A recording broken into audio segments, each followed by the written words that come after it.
დილამშვიდობისა დღეს 13 ივნისია, პარასკევი, თქვენ ერთსულოვნების დილას უყურებთ კახა მიქიაშვილთან და ელისაბედ აბულაძესთან ერთად ყველას მშვიდობიან წარმატებულ ბედნიერ დღეს გისურვებთ. მოგესალმებით ყველას, დღეს 13 ივნისია, ბოლო ჩვენი ისტორიის მანძილზე ერთ-ერთი მძიმე დღე ჩვენი ქალაქისთვის, ჩვენი ქვეყნის წინ 10 წელი გავიდა 13 ივნისის ტრაგედიიდან, რომელიც ვერცხეობაში მოხდა, რომელსაც რამდენიმე ადამიანი ემსხვერპლა და მათ შორის რამდენიმე მათგანი დაკარგულად ითვლება დღემდე. ეს იყო ჩვენი ქალაქისთვის მართლა ძალიან მძიმე დღე, ჩვენი უახლესი წარსული ძლიერმა ნალექმა მდინარე ვერეს ადიდება გამოიწვია სტიქიას 21 ადამიანის სიცოცხლე ემსხვერპლა, განადგურდა საცხოვრებელი სახლები, გზები, ხიდები, გვირაბები, მთლიანად დაიტბორა მზიურისა და ზოოპარკის ტერიტორიები, სტიქიას დაიხოცა ზოოპარკის ბინადართა ნაწილი და განადგურდა ქალაქის ინფრასტრუქტურა, მათ შორის ვაკე-საბურთალოს დამაკავშირებელი ესტაკადა, კოჯრისა და ახალდაბა-წყნეთის გზის მონაკვეთები, თუმცა ცხადია, ეს ყველაფერი არაფერია იმასთან, არ არის ინფრასტრუქტურა, ადამიანებთან და კიდევ ერთხელ ვიძახი, რამდენიმე ადამიანი ემსხვერპლა და ძალიან მნიშვნელოვანი და ტრაგიკული საწყენია, რომ მათ შორის რამდენიმე ითვლება დაკარგულად და ჩვენ კიდევ ერთხელ მათ ოჯახებს უსამძიმრებთ, ყველას უსამძიმრებთ და მშვიდობას ვუსურვებთ ჩვენ ქალაქს, ჩვენს ქვეყანას.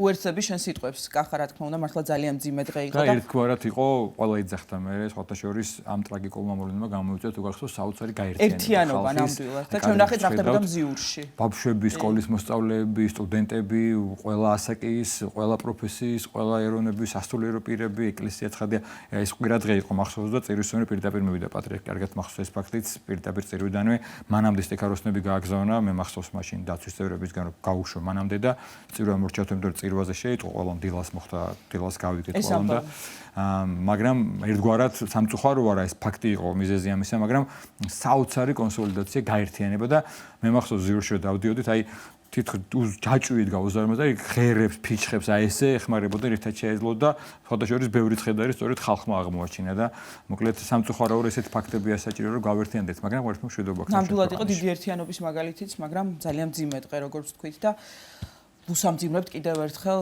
გარდაცვლილების ოჯახებს. საეკლესიო კალენდრის დრო არის ახლა ჩვენს ეთერში. შევიტყოთ რომელ წმინდანებს იხსენიებს. დღეს 13 ივნისი საქართველოს მართლმადიდებელი სამოციქულო ავტოკეფალური ეკლესია და შემდგომ უკვე გაგაცნობ დღევანდელი გადაცემის ანონსს.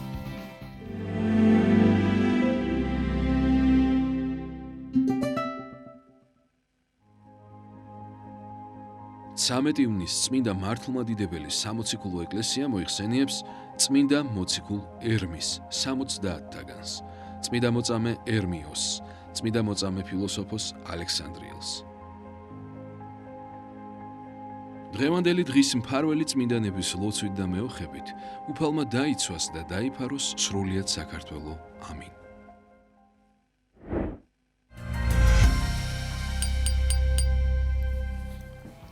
კიდევ ერთხელ გელოცავთ დღევანდელი წმინდანების სცენებას და ანონს წარმოგიდგენთ სტუმრების ვინაობას, თემებს, რომელზეც ვისაუბრებთ დღევანდელ გადაცემაში. პარასკევია, იცით რომ ყოველთვის ამ დღეს იმ სახარებაზე ვსაუბრობთ, რომელიც კვირას იქნება წაკითხული ღვთისმსახურებაზე და სასაუბროდ შემოგვიერთება ზღვისუმაში მდებარე ყოვლადწმინდა ღვთისმშობლის მიძინების სახელობის ტაძრის წინამძღვარი დეკანოზი დავით მექვაბიშვილი, რომელიც განმარტავს სახარებას. და დღევანდელ გადაცემაში ჩვენ სამედიცინო თემაზეც გავამახვილებთ ყურადღებას, ვენური დაავადებები, ზაფხულის სეზონის დროს პრობლემები და მკურნალობის თანამედროვე მიდგომები, სწორედ ეს იქნება ჩვენი საუბრის თემა. ექიმთან შემოგვიერთება სისხლძარღვთა ქირურგი გიორგი ალადაშვილი. საბურთალოზე მდებარე მაცხოვრის ამაღლების სახელობის ტაძრის ეზოში კიდევ ერთი ახალი ტაძარი გაიხსნა, იკურთხა, აშენდა და ტაძარი აკურთხა სრულიად საქართველოს კათოლიკოს პატრიარქ ილია მეორის ლოცვა-კურთხევით. გორისა და ატენის მიტროპოლიტმა მეუფე ანდრიამ ტაძრის შესახებ უფრო მეც ჩვენი სიუჟეტიდან შეიტყოთ.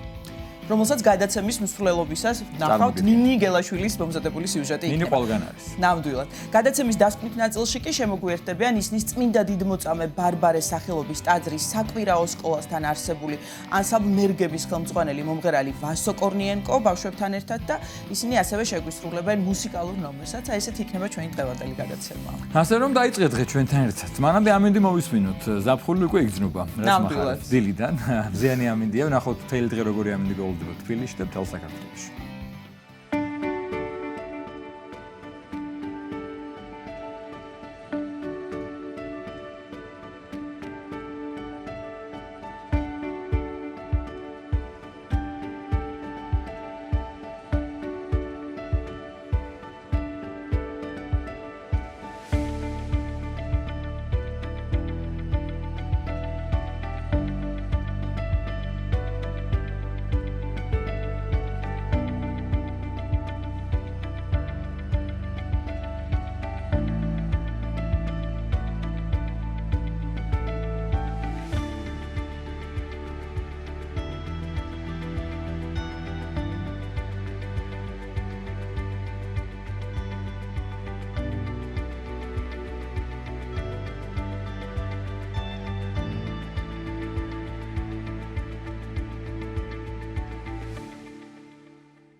დავრუნდით პირდაპირ ეთერში და წარმოგიდგენთ ჩვენი გადაცემის სტუმარს, ზღვის უბანში მდებარე ყოვლადწმინდა ღვთისმშობლის მიძინების სახელობის ტაძრის წინამძღვარი დეკანოზი დავით მექვაბიშვილი შემოგვიერთდა. მოგესალმებით მამა დავით დაგვლაცეთ. მადლობის ღმერთმა დაგვლაცეთ. ჩვენთან მოგზავნებისთვის. მამა დავით დღეს პარასკევია და ჩვენ ტრადიციულად ვსაუბრობთ კვირას წმინდა ლიტურგიაზე წასაკითხის სახარების ეპიზოდის შესახებ, იმ ეპიზოდის შესახებ, რომელიც იკითხება სწორედ ღვთისმსახურებაზე კვირას და პირველ რიგში გვინდა გთხოვოთ, რომ შეგვახსენოთ შინაარსი ამ ეპიზოდის და შემდგომ რა თქმა უნდა უკვე გადავიდეთ განმარტებაზე. ვიცით ასევე რომ ორშაბათიდან იწყება პეტრე პავლობის მარხვა და აი საინტერესოა მარხვის დაწყების წინ სახარების ეპიზოდით რას გვახსენებს ეკლესია. სულიწმინდის გარდამოსვლის შემდგომი კვირა არის ყოველთა წმინდათა სახსენებელი ეკლესიაში ყოველთა წმინდათა კვირა ესე ქვია და შემდგომ დღეს ორშაბათიდან მარხვა იწყება პეტრე პავლობის მათი 8 წლის გასახსენებლად და თან ვიცით რომ ამ პერიოდში სადაც ადამიანის ორგანიზმი შედარებით ვერ ღებულობს ცხოველურ საკვებს და მარხვა ძალიან კარგი როგორც გონების ასევე სხეულის დაცვა არის ჩვენი შინაგანი ჯანმრთელობისთვის, მაგრამ თავარი ის არის მარხვაში რომ ჩვენ მისაბაძად ყავდნენ წმინდანები, რომლებმაც გავლეს უკვე ის გზა, რომელიც ჩვენ უნდა გავიაროთ ჯერ კიდევ გასავლელი გვაქვს ეს გზა და რაც უფრო მეტად ვიცით წმინდანების ცხოვრება, ბუნებრივია მით მეტად არის ჩვენში და იქნება თავმდაბლობა, იმიტომ რომ წმინდანების 8 წელი მართლაც ზენით გამოუთქმელია. როდესაც ჩვენ ვადარებთ ჩვენს თავს წმინდანების ცხოვრებას, ძალიან დიდ სხვაობას ხედავთ ჩვენსა და მათ შორის და აქედან გამომდინარე გარკვეული გულის შემოსრულება ჩდება ჩვენში, რაც ნამდვილად ესათნოება უფალს, როგორც ბრძანებს ის ფსალმუში, მსხვერპლი ღვთისა არ სული შემოსრული, გული შემოსრული და დამდაბლებული ღმერთმან არა შეურაცხყოს. კვირა დღეს ეკლესიებში წირვაზე წაიკითხება მათეს სახარებიდან, ამონარიდი მუხლები არის მე-10 და მე-19 თაობიდან. ესე იწყება სახარება, ვინც მაღიარებს მე კაცთა წინაშე, მეც ვაღიარებ მას ზეციური მამის წინაშე. ხოლო ვინც უარმყოფს მე კაცთა წინაშე, მეც უარყოფ მას ზეციური მამის წინაშე. ძალიან ხშირად, როდესაც მოწამეები გამოდიოდნენ ასე ვთქვათ, უკვე სამშაბლოზე, რომ ქრისტესთვის თავი გაეწირათ, მათი ახლობლები, არაქრისტიანები, რომელთაც გული შეტკიოდათ მათ სიჭაბუკეზე, მათ მშვენიერებაზე, მათ მომავალზე, ესეთ რამეს ეუბნებოდნენ მათ, რომ გულში ყავდეს ქრისტე, მაგრამ ისე ხმამაღლა თქვი, რომ არ ვარ ქრისტიანი, რომ აცდე ტანჯვა წამებას სიკვდილს და გააგრძელო შენი ცხოვრება. მაგრამ უფალს ესე არ უნდა, უფალი გვეუბნება ჩვენ რომ კაცთა წინაშე ვაღიაროთ ის ქრისტე, გულშიც უნდა ყავდეს ქრისტე და კაცთა წინაშეც უნდა ვაღიაროთ. რას გულისხმობს ეს აღიარება, ანუ რწმენის საკითხია. ეს აღიარება იმ პირველ საუკუნეებში გულისხმობდა იმას, რომ საჯაროდ უნდა გეთქვა რომ შენ ქრისტიანი ხარ. დღევანდელ რეალობაში, სხვა სიტუაციაში და სხვა მოცემულობაში ვართ, აღარ არის სისხლიანი მოწამეობა და ჩვენი ქრისტიანული ცხოვრების ესეთ უნდა ვაღიაროთ ქრისტე. რა თქმა უნდა, ეს რაც სახარებაში წერია, აღსრულდა წმინდანებზე, ძირითადად წმინდა მოწამეებზე და ღირს მამებზე, ეს ორი დიდი კატეგორია წმინდანებისა, უთვალავი რაოდენობით წარმოდგა წმინდა ეკლესიაში. ჩვენ შემთხვევაში როგორ უნდა შევასრულოთ ეს სიტყვები, რომ ვაღიაროთ ქრისტე კაცთა წინაშე, ყველას წინაშე, რომ მერე უფალმაც გვაღიაროს თავისი ზეციური მამის წინაშე. დღეს ჩვენ ხედავთ, რომ ძალიან ხშირად მქონია ალბათ მცდელობა იმისა, რომ დავხმარებოდით სხვას სიტყვიერად, რაღაცა შეგვეგონებინა, გვითქვამს ბევრისთვის, რომ წამოდი ეკლესიაში წავიდეთ, მოძღვართან მივიდეთ. და ძალიან ხშირად ამას არ მოყვება შედეგები. უფრო მეტად ყოველთვის ესე იყო, მაგრამ დღეს ადამიანები აკვირდებიან ჩვენს ცხოვრებას. შეიძლება ერთმა დაუფიქრებელმა სიტყვამ წყალში ჩაყაროს მთელი ჩვენი ეს პედაგოგიური მუშაობა ამა თუ იმ ადამიანის მიმართ. ამიტომ უნდა ვეცადოთ, რომ პირველ რიგში ჩვენი ქრისტიანული ცხოვრების წესით ვიქადაგოთ და ეს არის ჩვენი ურისხველობა, ჩვენი სიმშვიდე, ჩვენი პრაქტიკული ჩართულობა ქრისტიანული ცხოვრების წესში. ის რომ ტაძრიდან რომ გამოვალთ მეგობრებთან, ახლობლებთან, ოჯახის წევრებთან, იმ ადამიანებთან, რომლებიც არ დადიან ტაძარში, გქონდეს დიდი სულგრძელება, სიყვარული და დამოკიდებულება და ამაზე მე ჩვენ ვერაფერს ვერ გავაკეთებთ, რა თქმა უნდა და კიდევ ის რომ ღვთის წინაშე ვიყოთ გულწრფელები. თუ ღვთის წინაშე როცა ერთ-ერთზე ვრჩები ჩვენ გულს ვერ უხსნით უფალს, ვეღარ ვცულობთ და არ ვცდილობთ რომ სუფთა სინდისი გქონდეს ღვთის წინაშე, როცა არავინ არ ხედავს და მარტო ღმერთი ხედავს, ადამიანებთან რო გამოვდივართ, უკვე ეს ყველაფერი მე მაინც თვალსაჩინო ხდება და როცა პირიქით ადამიანი სული და გული ცდილობს რომ ქრისტიანი იყოს, მისი ის შინაგანი სინათლე გამოანათებს და ადამიანები მაინც დაინახავენ მის მადმოსილებას, როგორც სახარებაში გვეუბნება უფალი. ესრეთ ბწყინებდი ნათელი თქვენი წინაშე კაცთა, რაითა იხილნენ საქმენი თქვენი კეთილნი და ადიდებდნენ მამასა თქვენსაც ეცათ ეს აქვე. ძალიან ხშირად ხდება ისე რომ ჩვენ ამდენი წელი თქვა ტაძარში დავდივართ ეზიარებით და შესაძლოა ჩვენი ქმედებებით ადამიანები დავაბრკოლოთ. აქ საუბარი ხშირად არ არის იმაზე რომ თქვათ ვიღაცები მოვაქციოთ. უფრო პრიორიტეტული კონკრეტულ ეტაპზე შეიძლება იყოს ის რომ ვინმე არ დავაბრკოლოთ ჩვენი ქმედებებით. ალბათ უფრო ჩვენ გვეხება ეს სასულიერო პირებს და იმათ რომლებიც ხშირად დავდივართ ტაძარში ჩვენგან ორმაგად ასე თქვათ ისინი აღიქვამენ ქმედებას და სიტყვას და როგორც იტყვიან უფრო გამადიდებელი შუშით გვაკვირდებიან.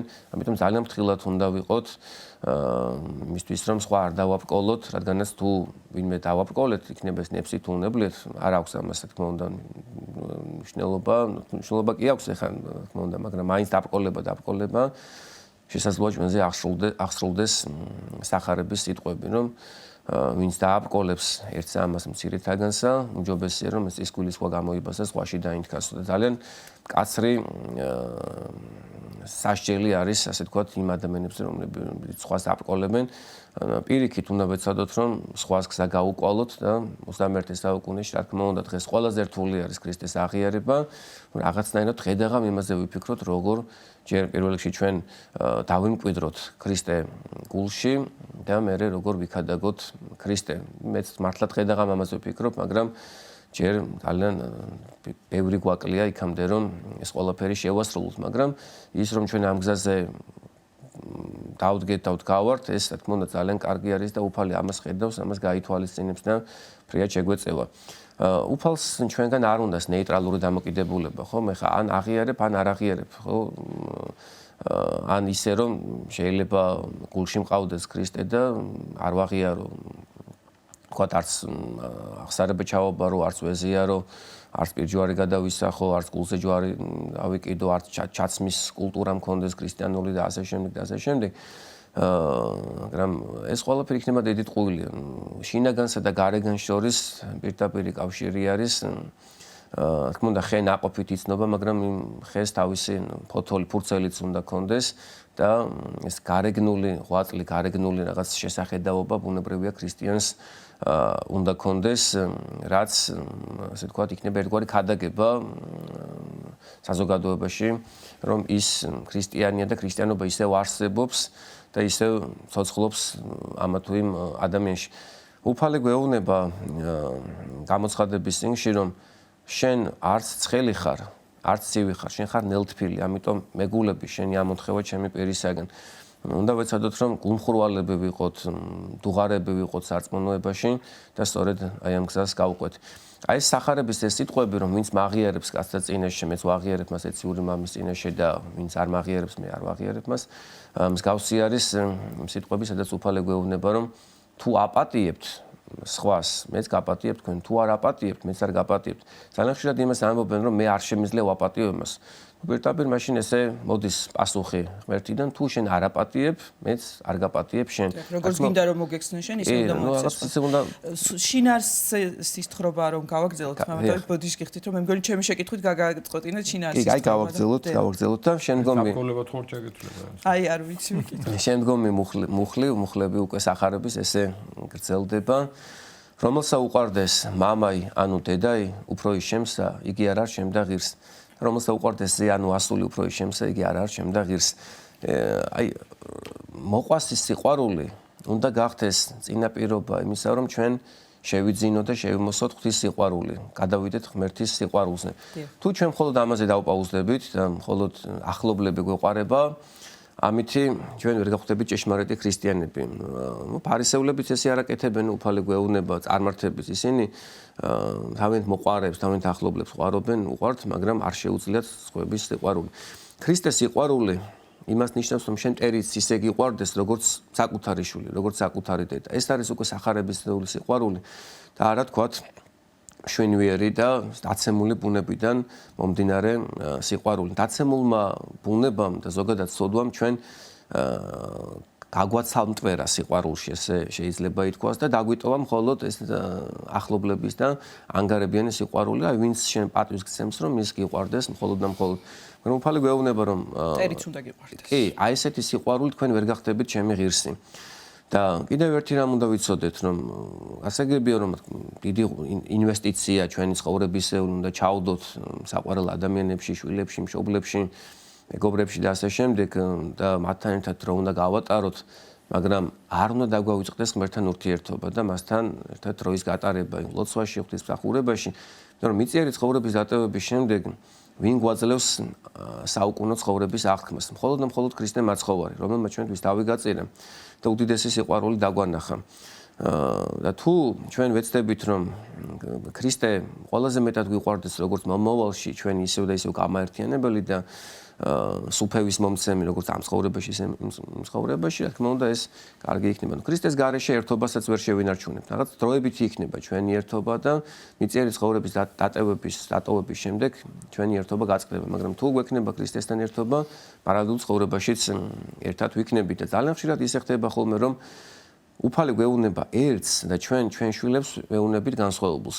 უფალი გვეუბნება, რომ ვთქვათ, ვიმარხულოთ, ადრე ავდგეთ, ვაპატიოთ, ის ჩემი ლუკმა გაუყო გაჭირვებულს და აქეთ ეხა მშობელს უყვარს მაგალითად შვილი, უნდა რომ მიშვილს არაფერი არ დააგდეს, ვაიმე შვილო არ შეგცივდეს, საჭმელი არ მოგალკდეს, აბა დაიძინე და აი ეს ედმეტი დამოკიდებულებით ხშირად ადამიანში კლავთ. ხა ვინმე არ გაიგოს რომ მშვილზე არ უნდა ეზრუნოს, ედმეტს ვლაპარაკობ ჩვენ ალბათ ამაზეა საუბარი, ხო, იმიტომ რომ ხოთაშორის აქვე გეტყვით მამა დავით და გამოგდით საუბარი, წეღან რაც ამოიკითხეთ თქვენ, ვისაც უყვარდეს ჩემზე მეტად შვილი ან დედა ან და ეს ბევრი შეცდაბკოლება ან ფიქრობს რომ აი რა შეწყობს ღმერთი რომ არ უნდა მიყვარდეს.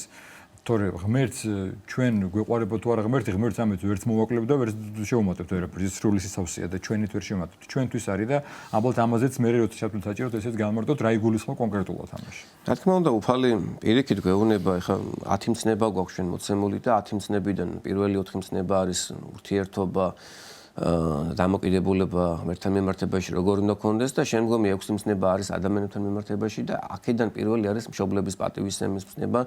თავად ქრისტე მოგცა მაგალითი მშობლების მორჩილების, როგორც არის ეს სახარებაში და პირველი სასწაული კანას გალილეაში სწორედ დედის თხოვნით შეასრულა. არ გამოწვეულა ჟამი ჩემი, მაგრამ აქეთ დედა თხოვდა და ეს შეასრულა. ძალიან მნიშვნელოვანი მომენტია, ხო, ეხლა ღვთისმშობელია და უფალია ეციან ურთიერთობა. ეს არ თანხდება, მაგრამ დედა ეუბნება რომ მოუტანეთ. თითქოს აი მაპატიოს უფალმა თითქოს ძალიანებას იძლევა და ემორჩილება. დედობრივი კადნიერია. ხო, მიუხედავად იმისა, რომ არ თანხდება არაბროსულად ჩემი დრო, ღვთისმშობელი რომ მოუტანეთ. და ასრულებს უპირობლად. ხო და აი ამაზეა საუბარი, რომ აი მშობლები უნდა გვიყვარდეს, მშობლებს უნდა ვემორჩილებოდეთ, იგივე შვილები, რა თქმა უნდა, როგორც ბრძანებს მოციქული მამანი, ნუ განარისხებთ შვილთა თქვენთ, არამედ განზარდენით, სწავლითა და მოძღვრებითა, უფლისაითა. ეს არ არის მარტო რომ თქვათ შვილებმა პატივისცემ მშობლებს. მშობლებმაც უნდა სცენ პატივი შვილებს, ხო, ამას დაწერილია, რაც უნდა ამას დაწერეს, სადაც ის არის ხანდახან მშობლებსაც გვეშლება შვილებთან მიმართებაში. მაგრამ რა იგულისხმება მაშინ რომ ჩემზე მეტად თუ გიყვართ, იმიტომ რომ ზოგი პირდაპირ იგებს ამას, რომ ესე იგი ჩვენ უფალი უნდა გვიყვარდეს ხადია და თითქოს არ უნდა გიყვარდეს შვილი, მშობელი, დედა და მოხისები და მარტო უფალი უნდა გიყვარდეს და არა და იქვე გვეუბნება, ხო, ივანე მოციქული შემდგომ კარგად რომ განმარტოს ამ ყველაფერს, თუ ის ვინც ყავს არ გიყვარს, ნუ იტყვი რომ უფალი ღმერთი გიყვარს, და ხედავ თუ ის არ გიყვარს.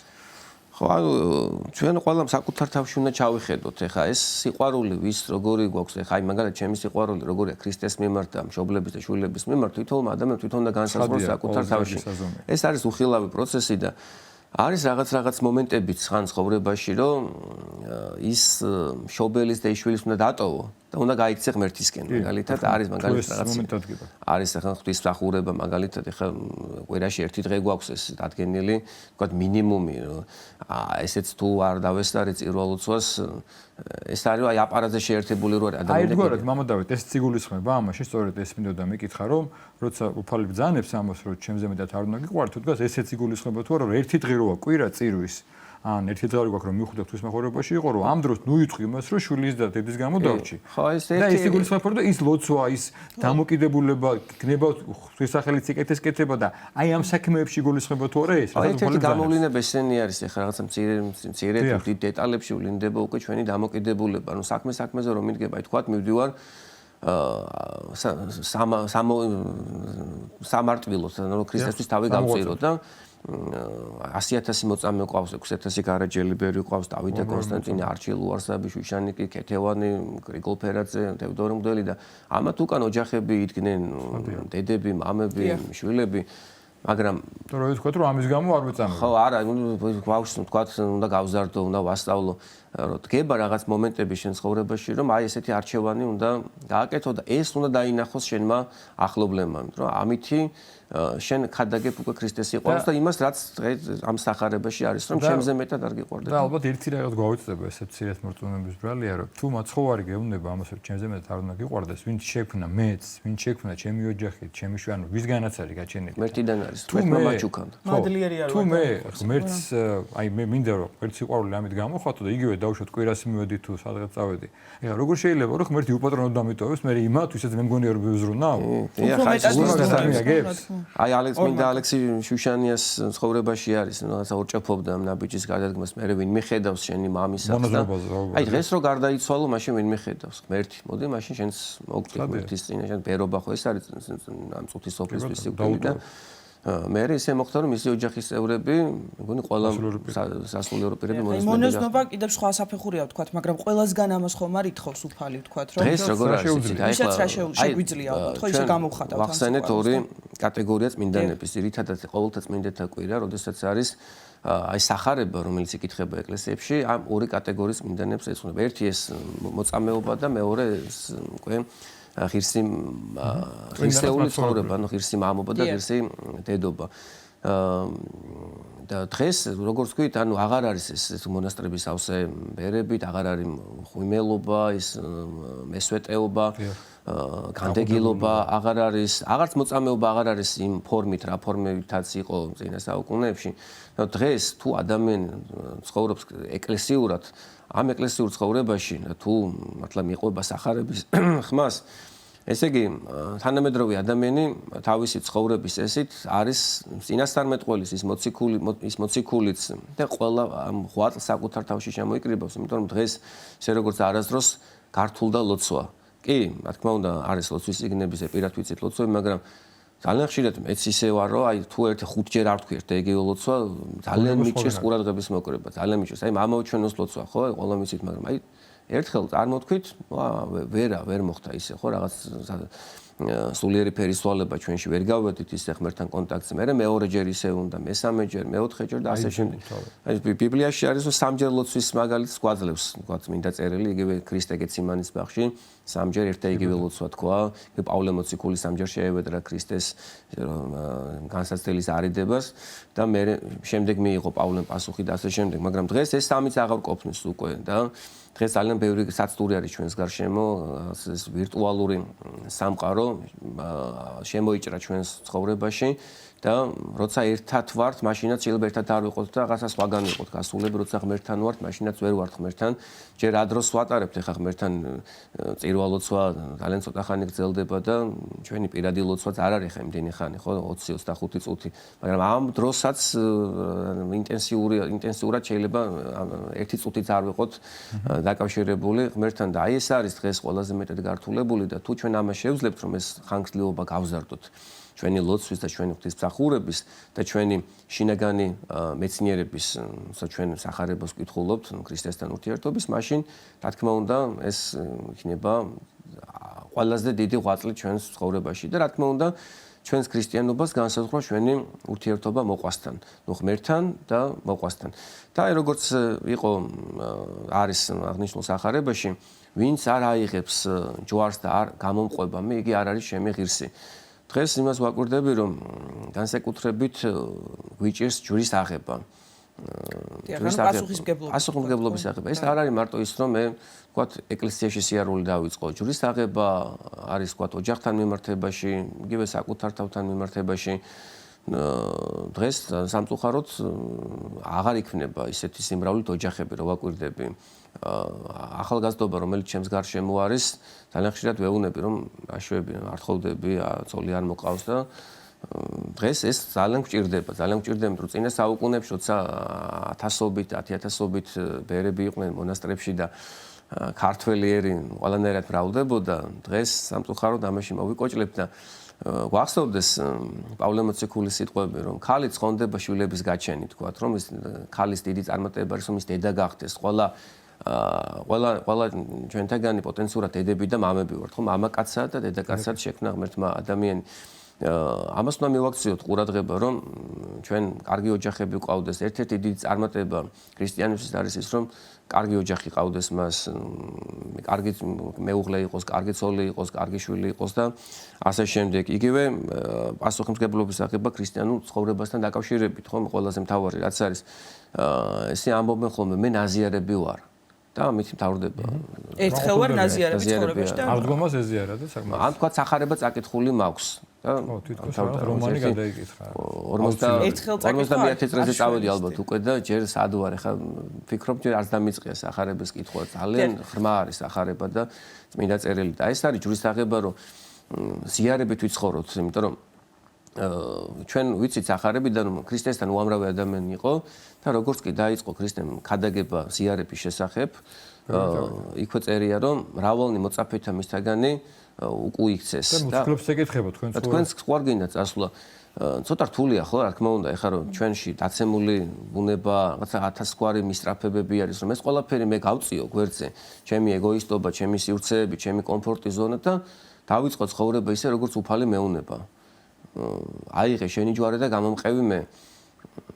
და ეს არის ალბათ ყველაზე მეტად რთულად შესასრულებელი, მაგრამ ღმერთი შეგვეწევა აუცილებლად რომ მე შევასრულო და აი ამის შემდგომ ვახტები ჩვენ ქრისტეს ღირსები და ეს არის მაცხოვნებელი და ამით იწყება ახალი ცხოვრება. თუ საკუთარ თავს არ გავწირავთ ქრისტესთვის, დავიღუპავთ საკუთარ თავს, ხოლო თუ საკუთარ თავს გავწირავთ ქრისტესთვის, მაშინ ქრისტეს მოვიპოვებთ. ძალიან დიდი მადლობა მამა დავით ესეთი საინტერესო განმარტებისთვის. ჩვენ შევახსენოთ მაყურებელს, რომ ვისაუბრეთ სახარების იმ ამონარიძე იმ ეპიზოდზე, რომელიც კვირას ღვთისმსახურებაზე იქნება წაკითხული და როგორც წესი შემდგომ ქადაგების დროს განმარტავენ ხოლმე მოძღვრები და 20 წუთი 25 წუთი არ არის საკმარისი. თუ დავესწრებით და ამ განმარტებასაც მოვისმენთ, ალბათ ეს არის ძალიან მნიშვნელოვანი. სანტოს აქვე ამბობენ ყველა მოძღვრიდან მომისმენია და ჩვენ თავადაც დავაკვირდებით, რომ რამდენიც არ უნდა ვისაუბროთ სახარებზე, ვიკითხოთ სხვანაირად ისმინება ღვთისმსახურებაზე, იმიტომ რომ სხვა მოდელი ეგ ცხადია და განსაკუთრებული ამ დროს მეორე ნაწილიც იყო, მაგრამ ალბათ დანარჩენი წირვაზე, ამიტომ ვთქვი სწორედ, რომ დანარჩენი ვთქვათ მოვისმინოთ წირვაზე. დანარჩენი შინ არის განმარტება. ზღვის უბანში მდებარე ყოვლადწმინდა ღვთისმშობლის მიძინების სახელობის ტაძრის წინამძღვარი დეკანოზი დავით მექვაბიშვილი იყო ჩვენი გადაცემის სტუმარი. 9 საათი შესრულდა, ლოცვის დროა, ლოცვის შემდგომ დაგიბრუნდებით, დაგვიგულოთ.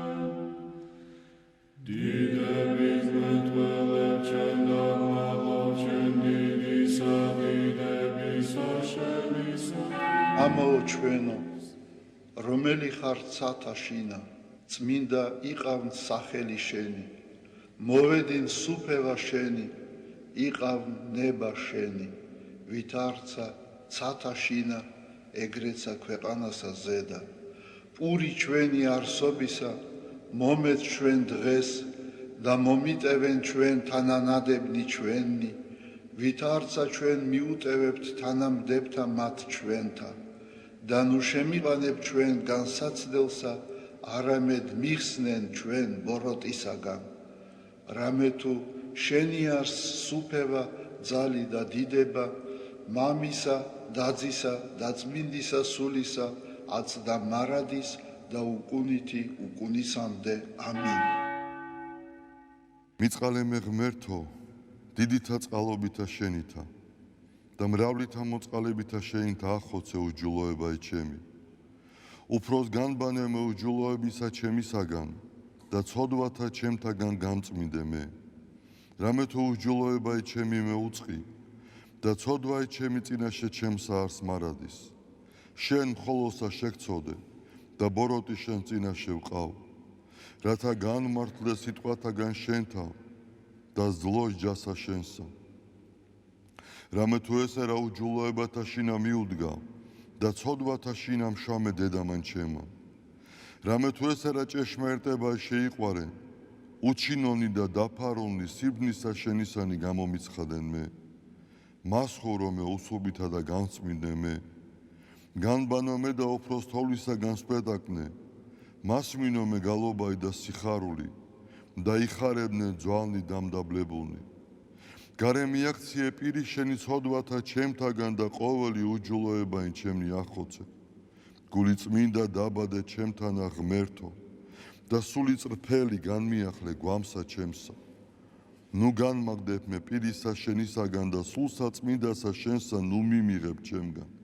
მომეც მე სიხარული მაცხოვარებისა შენისა და სულითა მთავრობისათა დამამტკიცე მე. ვასწავლე უჯულოთა გზანი შენი და უღმრთონი შენ და მოიქცენ. მიხსენ მე სიცხთაგან ღმერთო, ღმერთო ცხოვრებისა ჩემისაო. იხარებდეს ენა ჩემი სიმართლესა შენსა. უფალო, ბაგენი ჩემნი აღახვენ და პირი ჩემი უთხრობდეს ქებულებასა შენსა. რამე თუ უკეთუმცა გენება, მსხვერპლი შემცა მეწირა, არამედ საკვერთხი არ აგთნდეს. მსხვერპლი ღმრთისა არს, სული შემოსრული, გული შემოსრული და დამდაბლებული ღმერთმან არა შეურაცხყოს. კეთილი უყვა უფალო ნებითა შენითა სიონსა და აღეშენენ ზღუდენი იერუსალიმისანი. მაშინ გთნდეს მსხვერპლი სიმართლისა შესაწირავი და ყოვლად დასაწველი. მაშინ შესწირნენ საკურთხეველსა შენსა ზედა ზვარაკნი. დიდება მამასა და ძესა და წმინდასა სულსა, აწდა მარადის და უკუნითი უკუნისამდე. ამინ. ალილუია, ალილუია, ალილუია. დიდება შენ და ღმერთო. ალილუია, ალილუია, ალილუია. დიდება შენ და ღმერთო. ალილუია, ალილუია, ალილუია. დიდება შენ და ღმერთო ჩვენო, დიდება შენ და. ღვთისმშობელო ქალწულო გიხაროდენ, მიმადლებულო მარიამ უფალი შენთანა. კურთხეულ ხარ შენ დედათა შორის და კურთხეულ არს ნაყოფი მუცლისა შენისა. რამე თუ მაცხოვარე გვიშევ სულთა ჩვენთა. უფალო დიდება შენ და გადაარჩინე და გამთლიანე საქართველო. უფალო დიდება შენ და გადაარჩინე და გამთლიანე საქართველო. უფალო დიდება შენ და გადაარჩინე და გამთლიანე საქართველო.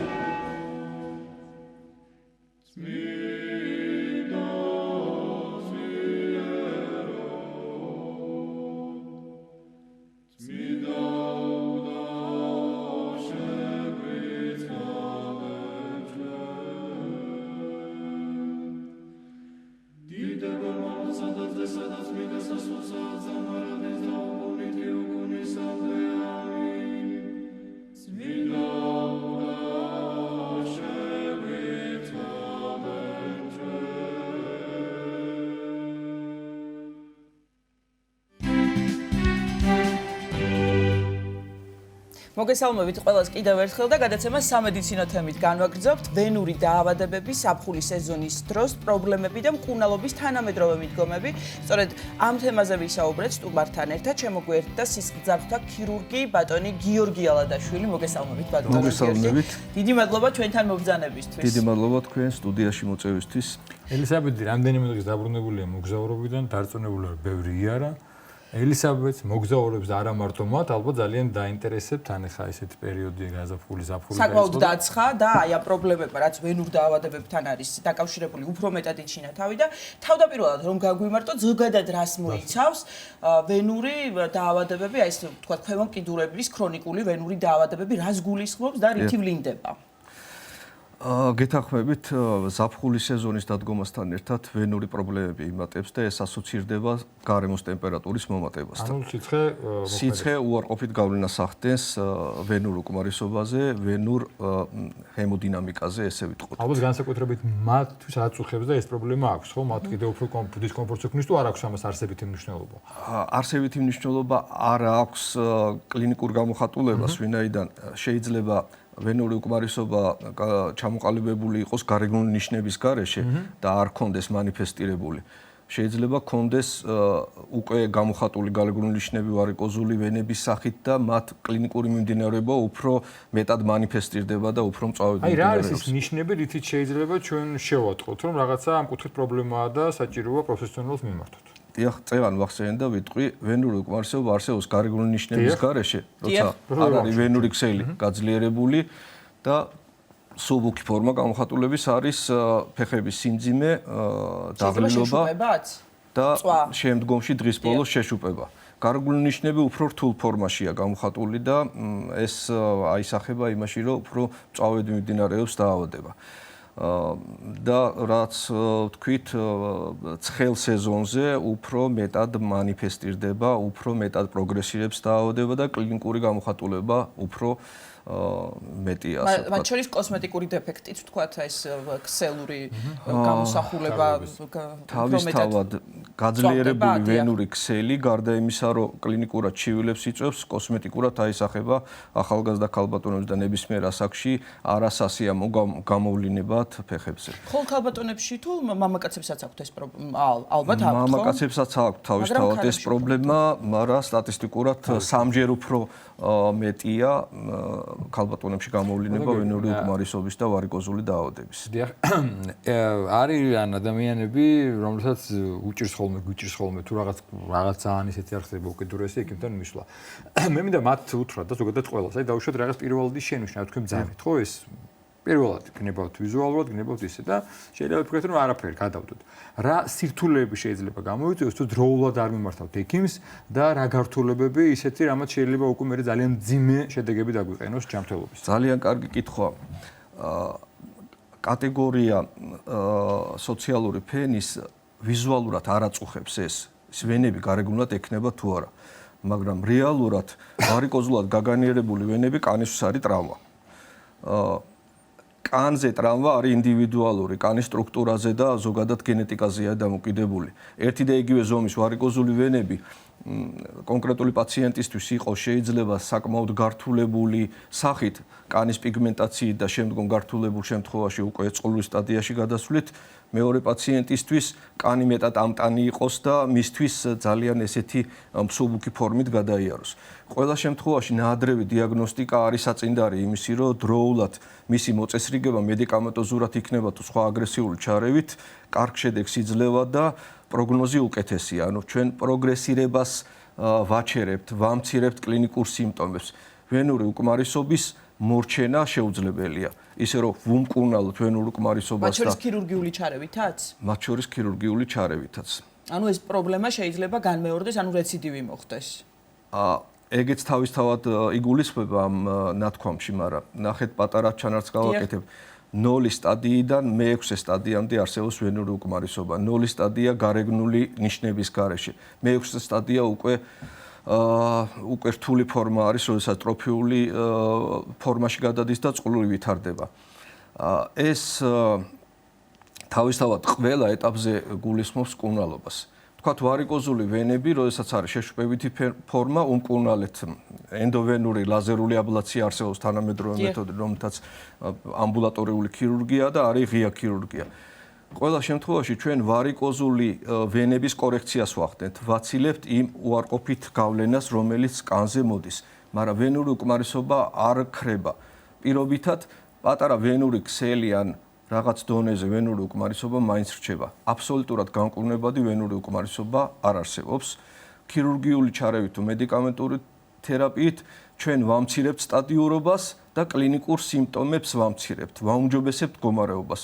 თავისთავად კოსმეტიკაზეც აისახება ეს. აი სხვადასხვაგვარი საცხები არსებობს და ჩვენ ხშირად გვსმენია ხოლმე რეკლამა, თქვათ მათი, რომ აი ვენურ დაავადებებს შველის. შესაძლებელია, რომ გარკვეული შვება ასეთმა, თქვათ, მედიკამენტად თუ შეიძლება ჩაითვალოს ეს საცხები. იცით, ამ საკითხს მე ორი ფორმით ვუდგები. ზოგადად მოსახლეობის სამედიცინო განათლების დონე მოიმატა, იმიტომ რომ წვდომა გაადვილებულია სოციალურ ქსელებთან და ინფორმაცია ინტერნეტიდან. მაგრამ ბევრი ამას არასწორად აღიქვავს. არ შეიძლება მაგალითად პირობითად გეტყვით, გადის რეკლამა, არსებობს გარედან გამოსაყენებელი კრემი, რომელიც აქრობს ვარიკოს. მასეთი ფიზიკურად არ არსებობს. შესაძლებელია შეშუპება პრეპარატი, რომელსაც კანზე დამოქმედება აქვს სიმპტომების მოხსნის და კანზე დამოქმედებით ამცირებს სიმპტომებს. ვარიკოზულ ვენებს გამოყენებული კრემი თუ გელი ვერანაირად ვერ გააქრობს ვარიკოზულ ვენებს. აი ეს პრობლემა უფრო მეტად რასაკიდან იჩენს თავს, ანუ როდის არის აუცილებელი რომ თქვათ ადამიანმა ჩაიტაროს სკრინინგი, იმიტომ რომ ჩვენ მაინც და მაინც არა გვაქვს როგორც კახამ აღნიშნა ის კულტურა, რომ ჩვენი ჯანმრთელობა შევამოწმოთ ხოლმე დრო და რაღაც როდესაც პრობლემები იჩენს და მწვავდება თავს, უფრო მაშინ გვახსენდება თქვათ ჩვენი ჯანმრთელობა და აი რასაკიდან არის აუცილებელი სკრინინგი ამ კუთხით და ასევე მაპროვოცირებელი ფაქტორები გარდა სიცხის რა არის? და ზაფხულისა. ძირითადი მაპროვოცირებელი ფაქტორი არის უმოძრაო ცხოვრების რეჟიმი. საოფისე სამსახური, დიდხანს ფეხზე დგომა. ეს აისახება ვენურ სტაზზე. ვენური სტაზი უარყოფით გავლენას ახდენს თქვათ ვენური სისხლის მიმოქცევას. თუ ამასთან ერთვის გენეტიკური წინასწარ-განწყობა, რომელიც უმრავლეს შემთხვევაში მშობლებიდან შვილებზე გადაეცემა ვარიკოზული დაავადების ან ვენური უკმარისობის სახით, უფრო სწრაფად პროგრესირებს. კიდევ ვიმეორებ, არჩდომითი რეჟიმი, ორსულობა, არჩდომითი რეჟიმი, არც ნებისმიერი ესეთი უმოძრაო ცხოვრების რეჟიმი არ იწვევს ვენურ დაავადებას. ეს არის ხელშემწყობი ფაქტორი. უბრალოდ, როდესაც არის წინასწარ-განწყობა ვენური უკმარისობის ან ვარიკოზული დაავადების. რაც შეეხება რა დროიდან შეიძლება იყოს გამოვლენილი ვენური უკმარისობა, ეს დამოკიდებულია თვითონ ინდივიდუალურად, უფრო ზდასრული ასაკიდან მანიფესტირდება ხოლმე აღნიშნული პათოლოგია, თუმცა ხდება ბავშვთა ასაკშიც უფრო თანდაყოლილი პათოლოგიების სახით, ეს არის ვენური დისპლაზიები და მალფორმაციები, რომელიც სხვადასხვა ტიპის ვენური სისხლის მიმოქცევის დარღვევით გამოიხატება. ჩვილი ასაკიდან ნებისმიერ ასაკში შეიძლება იყოს ვარიკოზული დაავადება და ვენური მალფორმაციები, მაგრამ ბავშვთა ასაკში უფრო არის ვენური დისპლაზიების სახით. უფრო ზდასრულ ასაკში არის მანიფესტირებული ვარიკოზული დაავადების სახით და უკავშირდება, რაც გითხარით, უფრო პასიურ ცხოვრების რეჟიმს და გენეტიკურ განწყობას. თუ არის რაღაც პრევენცია ერთგვარი, ისგანაც შეიძლება დავიცვათ ყოველ შემთხვევაში გართულებისგან, ცოტა გადავწიოთ ასაკიან დრო ვენური გართულებებისა. აი მაგალითად ერთ-ერთი ახსენა თქვენ, მოძრაობა და შესაბამისად, ანუ მოძრაობა, სიარული, ჯანსაღი ცხოვრების წესი, ეს ერთგვარი პრევენცია არის, ზოგადად ყველაფრის გონი, ჩვენს სხეულში, გონებაში და ფსიქიკაშიც კი. კი ბატონო, პირველი ნიშნები რაც არის სიმძიმის შეგრძნება ეს გარეგნული ნიშნების გარეშე და ვარიკოზული ვენები, როდესაც იწყება ამის გამოვლინება კლინიკურად, ოქროს სტანდარტია დუპლექს სკანირება, ანუ დიაგნოსტირება ვენური სისტემის. რა არის გამომწვევი ვენური უკმარისობის? ვარიკოზული დაავადება რამ გამოიწვია? რომელი სეგმენტია დაზიანებული? მისი სწორი და დროული დიაგნოსტიკა უკვე გაძლევს საშუალებას რა მიმართულებით წახვიდე, რა სახის მკურნალობა აერჩიო. გულისხმობ მედიკამენტურ თერაპიას, პარალელურად კომპრესიული თერაპია, ელასტიური ტრიკოტაჟი ჩულქის გეტრის კოლგოტის სახით და შემდგომ აერჩიო უკვე მისი მოგვარების მეთოდები. თუ შორსწასული ფორმაა და ვარიკოზია, ოპერაციის გარეშე მხოლოდ მედიკამენტით ვენური უკმარისობა არ გაქრება, ვარიკოზი არ გაქრება. და რა მეთოდები არსებობს? ალბათ ბუნებრივად ჩდება კითხვა. არსებობს ოპერაცია ფლებოდინამიკის კორექციისთვის, ფლებექტომია და უფრო თანამედროვე მეთოდი ენდოვენური ლაზერული აბლაცია გულისხმობს ვენის ამოღების გარეშე დაზიანებული ვენური სეგმენტის დახურვას და შენაკადების მოცილებას. ეს პრაქტიკულად ამბულატორიული ქირურგია, პაციენტის მკურნალობა გულისხმობს ჰოსპიტალიზაციას ჩარევის პერიოდში და ჩარევიდან დაახლოებით საათნახევარში 2 საათში სახლში გაშვებას. და რეაბილიტაციის პროცესიც ალბათ მარტივია. მინიმალურია, ძალიან მინიმალურია, თლად უპრობლემოთ, უმტკივნეულოდ არ არსებობს რაღაც გარკვეული დისკომფორტის დონეზე ელემენტარულად ნახვევი და ელასტიური წინ და გარკვეული დისკომფორტია უკვე, მაგრამ მე ვიტყოდი არ განსაკუთრებული რაღაცა გადატვირთვის გარეშე შეიძლება ამ პრობლემის მოგვარება. მთავარია დროულად მიმართოს სპეციალისტს. დიახ, ფრენაზიც არის ხომ ერთ-ერთი რისკ ფაქტორი, რომელიც ამწავებს ამ პრობლემას. მე მსმენია ესეთი რამ და მინახავს კიდეც და ხანდახან ვცდილობ ეს შევასრულო ფრენის დროს და გოდად გზავრობის დროს რეკომენდირებულია სპეციალური წინდები, რეკომენდირებულია ფეხზე გახდაც თუ რაღაც ამის საშუალებაა, ეს რამდენად სწორი მიდგომაა და რამდენად თავშოთ ეხმარება და საჭიროა თუ არა ეს ორივე რას დავასახელებ. ორივე საჭიროა მეტნაკლებად გააჩნია ფრენის ხანგრძლივობას. რამდენად ეკონომ კლასი უფრო შეზღუდულ ჯდომას მოითხოვს. გაშლილი ფეხით უკეთესია ჯდომა და ვენური სტაზი ნაკლებია. ეს ერთმანეთთან არის კავშირში წნევის ცვლილება ვენურ სტაზზე უარყოფითად აისახება და უმოძრაო რეჟიმი. ამას ერთვისთან თქვათ რაღაც ჰომეოსტაზში გარკვეული ცვლილებები, რომელიც წნევასთან და ასევე სისხლის რევოლოგიასთან არის კავშირში და კარგი პირობა იქნება ბჭყალებში, რა თქმა უნდა, თრომბოზის გასავითარებლად, დიახ. ხო. ამიტომ მაგის უნიკალური, ვთქვათ, პრევენცია არის ელასტიური ტრიკოტაჟის ჩაცმა პრევენტიმის ფრენის დროს. დიახ, და ვისაც ეს პრობლემა ჯამთელისთვისაც, ხო? ხო, თუ აქვს ვარიკოზი მით უმეტეს მასეთ შემთხვევაში, ან კიდევ თუ ანამნეზში ქონდა გადატანილი თრომბფლებიდი და თრომბოზი. დიახ, ბატონი გიორგი, აი სრულდება ჩვენთვის განკუთვნილი საეთერო დრო და ერთგვარად რეკომენდაციები რომ მოგცეთ ზაფხულის სეზონისთვის, ვთქვათ, ვისაც აქვს პრობლემა თუ არ აქვს პრობლემა, აი ვთქვათ, ყველასთვის, მთელი მოსახლეობისთვის, რა რეკომენდაციებს მოგცემთ და ნუ ის ბრძანეთ და აღნიშნეთ, რა ძალიან მნიშვნელოვანია, რომ აუცილებელი არის, ვთქვათ, გამოკვლევა და დიაგნოსტირება. ეს უპირველეს ანუ ვარიკოზი რა თავის გართულებაში რას გულისხმობს? გართულებაში ვენურ სტაზთან ერთად გართულება ერთ-ერთი ცუდი გართულება არის თრომბფლებიდი, ანუ ვენის ანთება და თრომბის გაჩენა.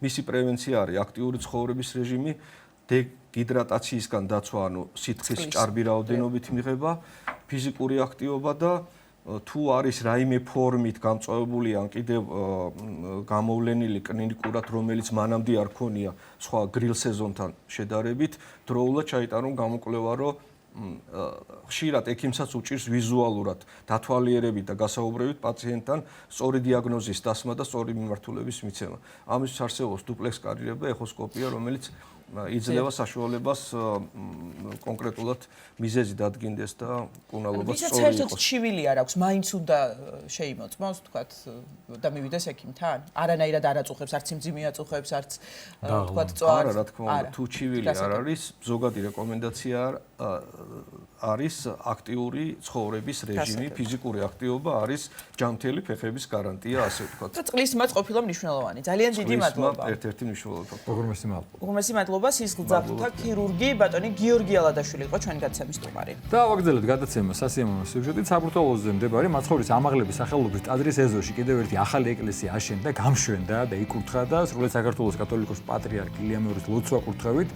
ეს საიდუმლო კურთხევა ტაძრის სადღესასწაულო მოვლენა აღასრულა გორისა და ატენის მიტროპოლიტმა მეუფე ანდრიამ და ცხადია ნინი გელაშვილი და ჩვენი გადამღები ჯგუფი ესწრებოდა მნიშვნელოვან მოვლენას და ნახოთ სიუჟეტი და უფრო მეტი შევეწყოთ ამ ახალ ტაძარზე.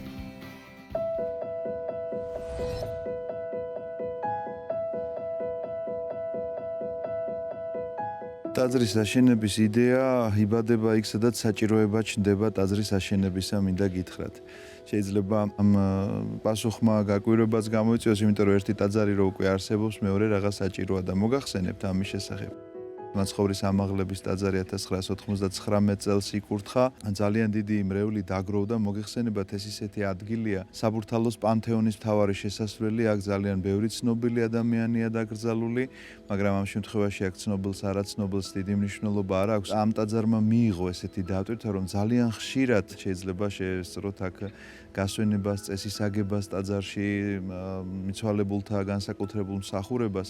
შესაბამისად, სხვა მსახურებებისთვის გაგვიჩნდა პრობლემა, რომ რაღაცნაირად დამთხეოდა ერთმანეთს, უხერხული ეხა მიცვალებულთა მსახურების პარალელურად რაიმე სხვა ჩაატაროს ადამიანი. ამიტომ გაჩნდა ესეთი საჭიროება მიმართეთ მის უწმინდესობას თხოვნით, რომ გვექნებოდა თუ არა ამაზე ლოცვა კურთხევა. მისი უწმინდესობა დათანხმდა და თვითონვე მოიფიქრა, ვისი სახელობისა უნდა ყოფილიყო, თვითონვე გვიკარნახა და გვაკურთხა, რომ ეს უნდა ყოფილიყო წმინდა ლაზარეს მკვდრეთით აღდგინების ტაძარი, რადგანაც ეს მოვლენა თვითონ მკვდრეთით აღდგინება, მაცხოვრის მკვდრეთით აღდგინებას მოასწავებდა წინასწარ და შესაბამისად მკვდართა აღდგომას ემსახურება აი ეს უდიდესი დღესასწაული და ამ ტაძრის კურთხევაც ამ შემთხვევაში ისეთ სადღესასწაულო დღეებში, როდესაც სახელმწიფო დასვენება არ არის. მაგალითად, ესეთი დღესასწაული გვაქვს ჩვენ ხარების დღესასწაული. არიან ადამიანები, რომლებიც ღამის თევაზე ვერ დგებიან.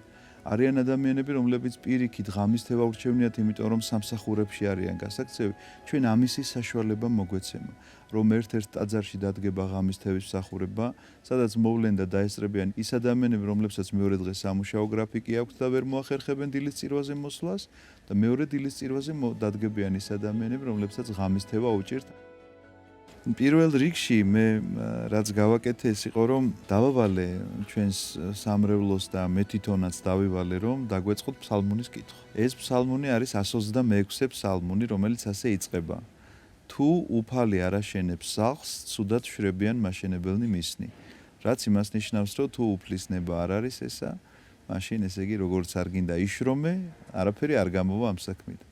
დავიწყეთ ამ ფსალმუნის კითხვა და ძალიან მალე გამოჩნდნენ ადამიანები, არქიტექტორები, რომლებმაც ბატონი არჩილ მინდიაშვილის არქიტექტურით იყო ეს ტაძარი, ამაღლების ტაძარი აშენებული და ბატონი არჩილი დაიგრძალა ამაღლების ეზოში. მისმა ორმა შვილმა, ეს არის ლაშა და გიორგი მინდიაშვილი, შეიმუშავეს გეგმა, როგორი შეიძლებოდა ყოფილიყო ეს ტაძარი. ამოჩნდა ასევე ერთი ადამიანი, რომელიც არის ახალგაზრდა ბიზნესმენი, ცოტნე წულეისკირი და მან გამოიჩინა ინიციატივა და თქვა, რომ თვითონ ააშენებდა ამ ყველაფერს. დღეს მოხდება მისი კურთხევა, ველოდებით გორისა და ატენის მიტროპოლიტი ანდრია უნდა მობრძანდეს ტაძრის საკურთხევლად.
ვიმეორებთ ამ ღირსშესანიშნავ დღეს. ულოცავ ჩვენს კათოლიკოს პატრიარქს ილია მეორეს, საქართველოს ეკლესიას, რამე თუ იკურთხა ახლად აშენებული ტაძარი. ყოველი ტაძარი თავისი საძირკვლით მდგომი მიწაზე ჯვრის წვერით ებჯინება ზეცას. როგორც ბრძანებენ წმინდა მამები, ტაძარი ეს არის ზეცის სარკმელი დედამიწაზე. ეს არის შესასვლელი წმინდათა წმინდათაში. ანუ სახე ცათა სასუფეველისა. ეს ტაძარი ჩვენ შეგვახსენებს იმის შესახებ, რომ ღვთის ხელშია ჩვენი ცხოვრება, რომ ღმერთი არის უფალი სიკვდილისა და აღდგომისა, რომ ის უფლებს სიკვდილზეც და როგორც 4 დღის მკვდარი ლაზარე, რომელიც ხრწნილებას იყო უკვე მიცემული, ღმერთმა აღადგინა და ამით აჩვენა თავისი ძალაუფლება შეკრებულ ებრაელთა ერს, რამე თუ ჯერ ერთი სული დააბრუნა სხეულში და შემდგომ სხეულიც გაამრთელა და კვლავ ყო ის ხნე და ჯანმრთელ და ამით თავისი დიდებულება და ღვთაებრიობა აჩვენა შეკრებულ ერს. ეს ტაძარი შეგვახსენებს ჩვენ, რომ ღვთის ხელშია ჩვენი ცხოვრებაც, ჩვენი სიკვდილიც. ღვთის ხელშია ჩვენი აღდგომაც, რომელსაც ჩვენ ველოდებით და ეს ტაძარი ნუგეში იქნება ამ სასაფლაოზე დაკრძალული მიცვალებულებისათვისაც და ჭირის უფლებისთვისაც, რამე თუ სიმბოლოა აღდგომისა და კიდევ ერთხელ შემახსენებელი ღვთის სიდიადისა ჩვენთვის. მინდა დავლოცო ყველა ადამიანი, ვინც იშრომა ამ ტაძრის აღშენებაზე, მისი ქტიტორი ბატონი ცოტნე და მისი ოჯახი, აქ შრომელი ხელოსნები, ხატმწერები, ოქრომჭედლები. მინდა განსაკუთრებულად მიულოცო და დავლოცო ამ სატაძრო კომპლექსის წინამძღვარს მამა კახაბერს, სასულიერო დას, მაქვს პატივი, რომ გადავცე ბატონ ცოტნე წულეისკირს, საპატრიარქო სიგელი, სახელითა მამისათა და ძისათა და სულისა წმინდისათა. წმინდა ლაზარეს მკვდრეთით აღდგინების ტაძრის საბურთალოს სასაფლაოსთან აღმშენებელი და გამამშვენებელი ბატონი ცოტნე წულეისკირი დაჯილდოვდეს საპატრიარქო სიგელით. სრულიად საქართველოს კათოლიკოს პატრიარქი ილია მეორე, თბილისი 2025 წელი.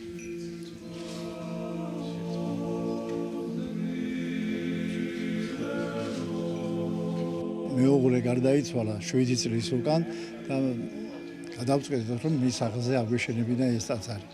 ამიტომ უფროსმა შვილმა ითავა ამის ხელმძღვანელობა და მაგან ყველაფერი გააკეთა. 2 წელიწადში ეს ტაძარი ავაშენეთ ჩემი მეუღლის სახელზე, მარინე ჯიშკარიანის სახელზე. ჩემმა მეუღლე მიიღო მონაწილეობა ამ ტაძრის აშენებაში და დღეს ამ ტაძრის კურთხევა არის, რა თქმა უნდა, ორმაგად სასიხარულოა. მთელი ოჯახი ყავით, ასე ვთქვათ, ჩართული, იმით რომ გულშემატკივრობდით. ულოცავ ყველას ამ არაჩვეულებრივ დღესასწაულს, ახალი ტაძრის კურთხევას მეუფეს გსტუმრობ და მეუფე ანდრეას კურთხევით. მამა კახაბერს ძალიან დიდი მადლობა. ყველას გილოცავთ დღევანდელ დღეს. ტაძრის კურთხევა პირველი წირვა-ლოცვა ახალ ტაძარში და ირინეც გახარებულია. ყველას გილოცავთ დღევანდელ დღეს, ჩემო ძვირფასო მეგობრებო, განსაკუთრებით ამ ტაძრის აი ამ სამრევლოს წევრებო, მე თქვენთან ერთად ვარ ბრძანებს მაცხოვარი. შესაბამისად, ეს გახლავთ უკვე ადგილი, სადაც შევიკრიბებით ჩვენ ქრისტეს სახელით, საღვთო მსახურება აღესრულება და შესაბამისად ქრისტე იმ სახარებისეული სიტყვების მიხედვით ჩვენთან იქნება თუ მისი სახელის მოხმობით დავიწყებ ჩვენ ამ მსახურებას ერთი კვირის განმავლობაში ყოველდღიური წირვები შესრულდება ახალ ტაძარში ჩვენთან არს ღმერთი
დილა ნამდვილად ჩვენიერია და ლაჟვარდი და ყველაფერი ესეთი ნიჭიერებით, ესეთი სილამაზით და სილაღით იწყება დილა და მადლობა ამ ნომერში და წარმოადგინოთ ელისაბედ ეს შესანიშნავი ბავშვები ნიჭიერი გუნდი, მათი ხელმძღვანელი, ესე იგი შემოგვიერთდნენ ისანში მდებარე წმინდა დიდმოწამე ბარბარე სახელობის ტაძრის საკვირაო სკოლასთან არსებული ანსამბლი ნერგები, ხელმძღვანელი მომღერალი ვასო კორნიენკო და შესანიშნავი გუნდის წევრები დილომშვიდობისა ბავშვებო, მოგესალმებით. მადლობა პირველ რიგში ამ საოცარი განწყობისთვის, ამ სიმღერისთვის, ამ ამაღლებული ნოტებისთვის, რომელიც მოგისმენთ ამ სილაღისთვის, დილას განსაკუთრებით უხდება.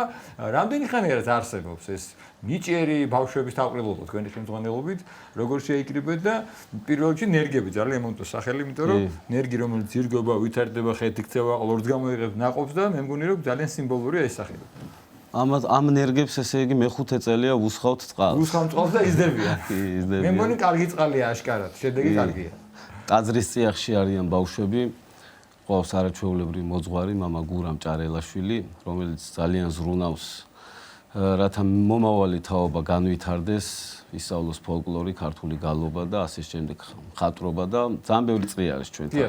ტაძარში და აი საკვირაო სკოლის ბავშვები არიან სწორედ ეს ბავშვები, რომლებიც ღერიან ქართულ ხალხურ სიმღერებს და ტრადიციულ გალობას. და როგორ შეკრიბეთ ეს საოცარი ბავშვები, რომლებმაც ესეთი სილაღე და ესეთი განწყობა შემოიტანეს ჩვენ სტუდიაში და ჩვენი მაყურებლების ოჯახებში შეიტანეს. პირველ რიგში სიყვარული ქართული ხალხური სიმღერის, ახლა მე ვინც მიცნობს სიმღერასთან პირდაპირ კავშირში ვარ და ამიტომ აი ეს ყველა არის ესე იგი ინდივიდუალურად მოსული. Რომ სურვილი ქონდათ მშობლებს ბავშვებს. ოჯახს ალბათ ხა განსაკუთრებით, ხო? და ჩვენ უკვე დავაკავშირეთ ტაძარს ეს ბავშვები და ასე აი კარგი რამ აღნიშნე ოსო პირველ რიგში სიყვარული ხალხური სიმღერის და ფოლკლორის და ჩვენი მრავალხმიანობის და უნიკალური სიმდიდრის. ეხლა მშობლებს უნდა და ვიცით, აი ალბათ ამ კითხვაზე პასუხი ნათელია ცხადია, მაგრამ გარდა იმისა, რომ ასწავლით სიმღერას ინსტრუმენტს, დიდწილად ასწავლით და უღვივებთ იმას, რა არის, რა სწავლობენ და რა არის ეს ჩვენი ქართული ხალხური. ეს არის ჩვენი ერის ისტორია, ჩვენი ერის წარსული, მომავალი აგრეთვე. კი ბატონო. და ამ ფოლკლორული სიმღერების ტექსტებში არის სწორედ ის აზრი და ის იდეა, რაც არის საქართველოს და საქართველოს იდეა და აწყვეტა მომავალი ასე ვიცი. გალობა ახსენეთ ასე ვთქვენ, ხო? და გალობას ცხადია როგორ შეიძლება არასწავლდეთ, როცა ტაძართან არსებულია და თუ გაქვთ ხოლმე ცდილობები ამ პირობებში სახურებაზე გალობის. ჩვენ აუცილებლად გვეძახიან მიუხედავად იმისა, რომ სხვა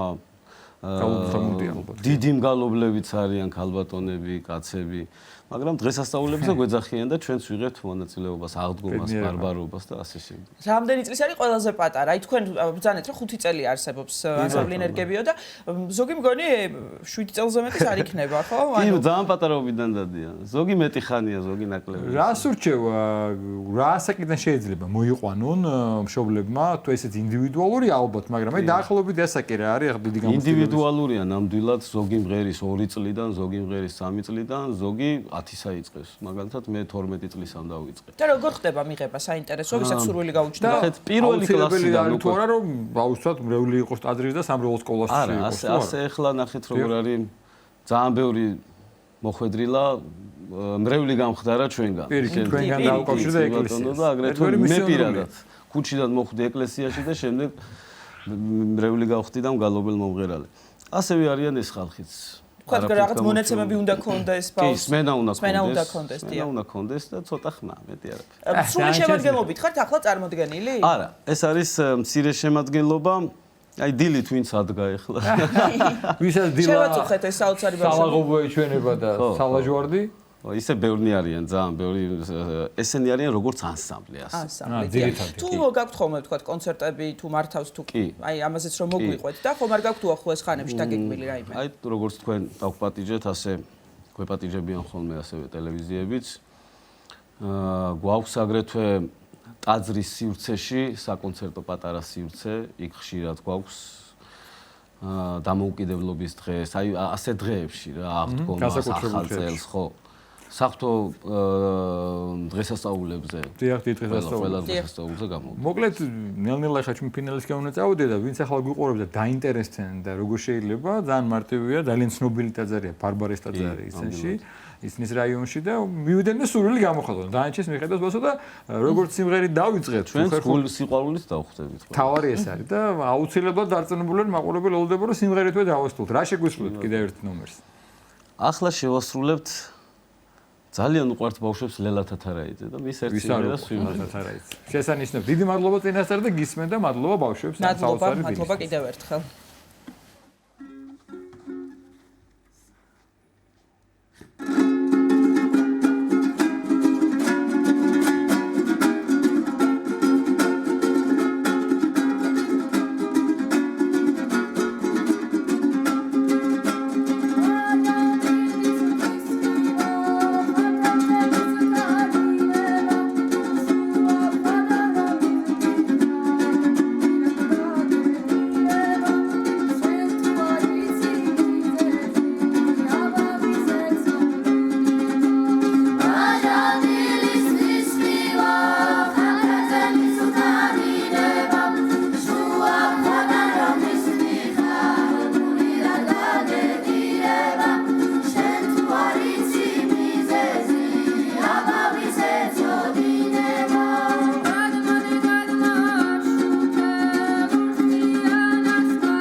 მადლობა. ძალიან დიდი მადლობა. ანსამბლი ენერგები, რომელიც წმინდა ბარბარე სამრევლო სკოლასთან მდებარეობს, არსებობს და ასევე მათი ხელმძღვანელი ვასო კორნიენკო მომღერალი. დიდი მადლობა. მადლობა თქვენ და წარმატებები და ხშირად გელოდებით. მადლობა მაყურებელს, რომლებმაც ვიყურეს, გვისმენეს, იმედია ძალიან სასიამოვნო და ამშვიდობებით დღეს და ბედნიერი შაბათ-კვირა და ორ შაბათს გელოდებით. ბედნიერად, მადლობა რომ გვიყურეთ.